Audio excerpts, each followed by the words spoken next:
अस्सलाम वालेकुम dear teachers, कैसी हैं आप? उम्मीद करती हूँ बिल्कुल खैरियत से होंगी। आज हमने क्लास में बच्चे को जीम से मुतारफ़ करवाया है। बच्चे ने हरूफ़ तहजी क्योंकि वो पढ़ रहा है तो उसने हर हर्फ को पहली मर्तबा देखा है। आपने पहले हर्फ को जब आप बच्चे को मुतारफ़ करवा रहे हैं तो हम पहले स्टोरी सुना रहे हैं, तो हमने स्टोरी सुनाते हुए स्टोरी टेलिंग के टीचिंग मेथड को फॉलो करना है।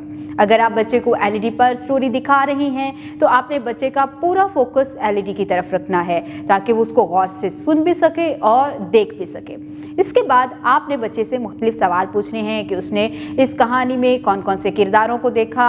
हमने जिन ऑब्जेक्ट को किताब पे देखना है वो पहले आप एलईडी पर उन बच्चों को स्टोरी में दिखा देंगे कि एक जग होगा, एक जहाज़ होगा, एक जाल होगा, ताकि बच्चे उस चीज़ के बारे में जान जाएं पहले से ही जो कि उन्होंने किताब में पढ़नी है। उसके बाद बच्चों से मुख्तलिफ सवाल पूछें कि इसमें कौन कौन से किरदार थे, वो क्या कर रहे थे, ताकि हमें पता चल सके कि बच्चे का सुनना और देखना एक ही कोऑर्डिनेशन में था, ताकि बच्चे बेहतर तरीके से उसको समझने के काबिल हो जाएं। इसके बाद जब हम खुद स्टोरी सुना रहे हों, कहानी सुना रहे हों, तो हमने कहानी सुनाने के टीचिंग मेथड को फॉलो करना है, जिसमें हमारी आवाज़ का उतार चढ़ाव, हमारी बॉडी लैंग्वेज, हमारा बच्चों के साथ आई कनेक्शन, हमारा बच्चों के साथ अपने अल्फाज सादा हम रखेंगे ताकि बच्चे उसको समझने के काबिल हो जाएं।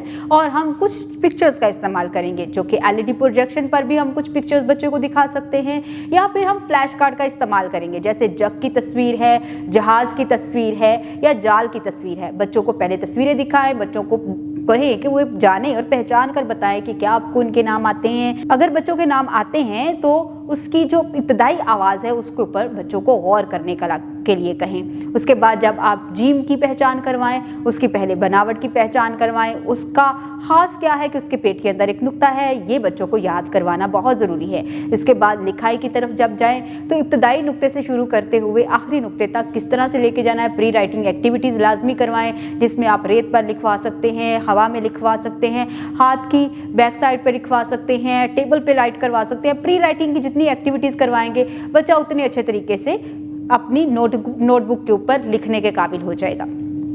इस तरह से लिखाई का काम करवाएं। एक्टिविटीज़ जितनी भी स्ट्रीम एक्टिविटीज़ हैं बच्चों को क्लास में जब करवा रहे हों, बच्चों का इंटरेस्ट देखें और उनको वो एक्टिविटीज़ करवाएं।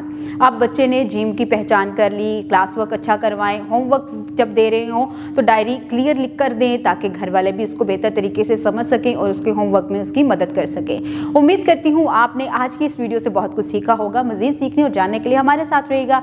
मिलते हैं अगली वीडियो में, तब तक के लिए अल्लाह हाफ़िज़।